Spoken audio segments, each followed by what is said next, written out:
keep on singing and worshiping God and watch God come into the atmosphere. And watch the atmosphere change. Watch it change. You hear me? Because you love to sing. God gave that to you. That's one of your weapons. Start using it. Start using it. Because it's going to benefit and it's going to prosper. Start singing and worshiping in front of them. And watch the enemy have to flee. Amen. I have a question. With women in ministry, we have a lot of us in here. You reference that if women more in ministry, you know, we can be in here. As a one, it's important to have this conversation. So as women, because we've had to inhabit so many spaces of leadership, and so many positions of authority, can we talk about being a woman in ministry, single, and then when you get married, what does that look like with regards to, you might have to, if the Lord say step back, can you step back? If the Lord say go forward, and how do you still, if you don't want to make your husband feel like, you know, you're more, quote unquote, for lack of a better word, powerful, so, you know, all that, talk about all that. I mean, so when you getting married, right, that's why you have to, because I see this a lot in ministry, and it caused a lot of marriages to fall apart, because the husband, who's supposed to be the head of the house, can't take that the wife has been called by God, and she has a ministry and a call on her life, and he don't know how to handle it. So I've seen a lot of marriages fall apart just because of that, because the wife seemed like she was getting more appointments and being called on and being pulled on, and she's the prophetic one, and he could barely preach, he could barely, you know. So I'm being honest, and I've seen it, and it's happening today. I'm witnessing a couple now going through this, and it hurts and it bothers me. So for me, you know, first of all, you have to know that God has called you to join together. Because whoever God joined together, there is nothing, forget about a man, there is nothing that can separate that union. Because when God called you and put you together, that man or that woman would understand the call on your life. God already done shown you your spouse and where he's taking your spouse. So it's not surprising to you that your wife is actually prophetic. It doesn't hit you by surprise. You're not intimidated. Actually, now y'all can work together and the ministry can grow. Amen. Together. So you have to know that God has called you together. I've seen a lot of people get married just because they want to do ministry. So I got to get married. Let me go find my wife. Let me go give me a wife because I need somebody sitting in the front row with a big hat and a lap scarf. Can she pray? Oh, Can she counsel the woman in the ministry? Can she deal with your warfare? Because when you're dealing with a man and a woman of God that God has called, every level you go up, when you go up, there's more warfare. More warfare. So everybody wants the titles. Everybody wants to sit in the seat and feel important. Listen, go work a 9 to 5. That's it. And you can feel important there. Ministry is not a place to be taken as a joke. That's right. It really is not. And it saddens my heart when I see this. And then you wonder why couples are not lasting. Because they're just doing it for a form and fashion. So, I have a question. So, being we on live, so I ain't going to name drop or nothing, but just for the purpose of anybody who watching to have questions. Okay, no problem. I just didn't know. That's that camera right there.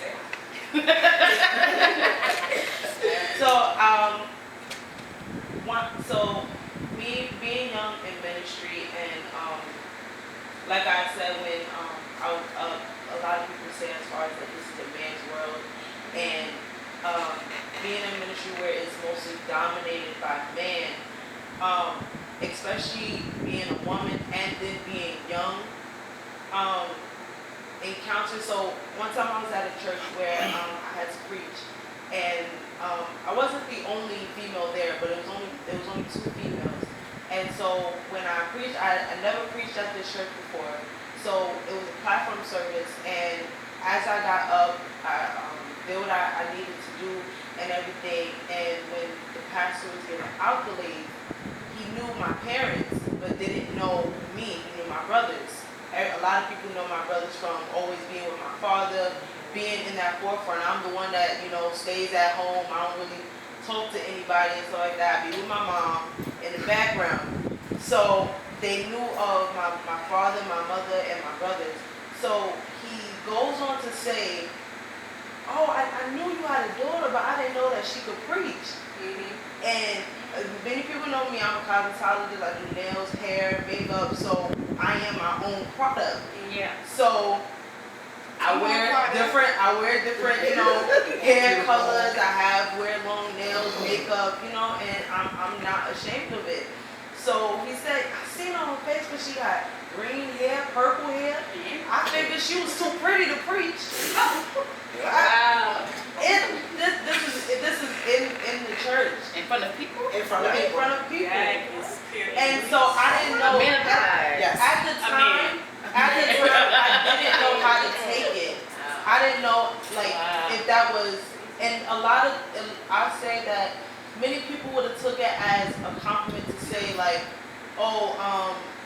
they didn't expect me to be who I am and stuff like that, but I took it as an insult, because just because I'm, in your words I say pretty and too or some people say the word prissy, doesn't mean that I can't preach, or it means that I have to, even if I do preach, it has to be where I have to talk a certain type of way or look a certain type of way. And so I had somebody else tell me, and my brothers joke with me too about it all the time. They're like, you home minister, you going with blue hair, you got green hair one day, you got this. And so I'm just like, well, what does it have to do with what comes out of my mouth? Exactly. Because some people just can't get past the visual. They just ignorant and just ignorant. That's the word. And it's sad because there is a place for everybody. There's people, they do the same thing with people who is tattooed. They do the same thing with women who wear pants. They do the same thing if your nails are too long. Listen, God's going to use whoever he sees fit to use. Whoever is ready. Whoever say yes, Lord, use me. I'm here. Because there are some people out there that's in the world that has tattoos. They want to see somebody that looks like this. They want to see somebody with green hair, red hair, that looks like this. Okay, God loves us, so I guess he's going to let me too. That's right. And so the thing with me is I'm not somebody who is just like, oh, well, I'm just gonna do whatever I want, because I also, one thing that I was taught as far as always to still be a lady and be elegant. Yes. I would say, how is it to teach a young woman, especially in this generation where that is popular now, having the long 40-inch hair, the nails and stuff like that. This is what image is on the outside of church, and then you have those young women that still deal with peer pressure. They still want to be dealing with the trends, but they feel like I could be this outside the church, but I can't be this inside the church. So you're causing people to be fake. Yes. You are telling it's okay to be fake. See, I'm gonna give you this example. Growing up, I was skinnier than I am. But I like fitted clothes. And I'm a PK. I love my clothes fitted. I didn't have much hips and anything, but I just loved fitted clothes. My mother hated it, but I'm like, listen, I'm buying my clothes, so you can't tell me what to do. Right? But I loved my fitted clothes. But when I got saved, right, because that was before I got saved, and even when I did get saved, it took time. It wasn't the stuff that people was telling me. It was God convicting me, saying, okay, okay now, daughter, that was good for 3 years ago, but now I'm taking you to another level. You got to switch up this clothing. And also my husband, because he was like, okay, you married now. Let's talk about that. He was like, yeah, you look good and all, but yeah, I'm gonna let you to dress a little bit. But it was, because even that, nobody, because if anybody knew me, nobody can tell me what to do. That's one thing about me. You can't tell me what to do. I'm my own person. I take care of myself. I don't need you, so I'm gonna do what I'm gonna do. So it was a conviction from God that caused me to change my attire. We have to start allowing God to do the work. It's not coming outside in, it's the inside out that transformation takes place. Guess what? Sometimes people that don't have the colorful in, they ain't got to say. Living a life. That's what I want to, because I do agree with that as far as saying that allow God to convict you, because one thing about me is, as far as I try to be an example for anybody who sees me, so where yes, I like my nails, I like my hair, and I like the form-fitted clothes and stuff like that.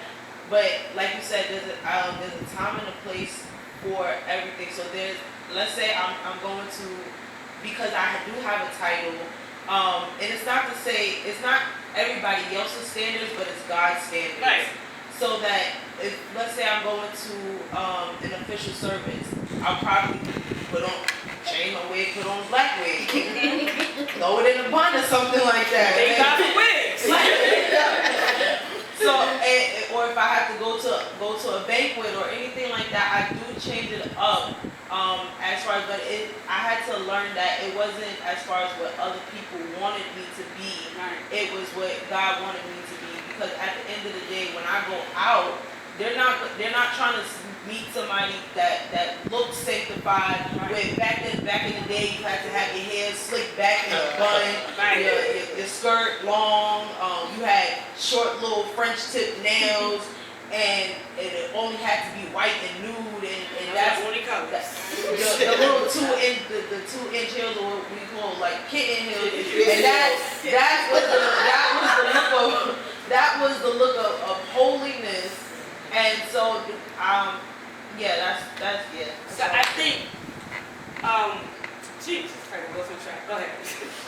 It was right now. I have a question. Because Oh, here it is. So when ministering, we want to be mindful that we don't want to be a distraction. So that's what I go by. When I go out to minister, a lot of times you won't see me in pants. I will make sure that I am not a distraction. I don't want anybody to not see God or hear God because they're too busy looking at my cleavage. That's good. That's something my father did. So he would allow us to. My father was something. He came from old school, but he was able to transition and always cater to the young people to realize that the young people's going to keep your church alive. Right. You got a whole bunch of old people. One day they gonna not be here. Right. The young people's going to keep your church alive. Right. So he would allow us to wear pants, but when you stepped in that pulpit, you had to be a certain way. You're not getting that pulpit with jeans on,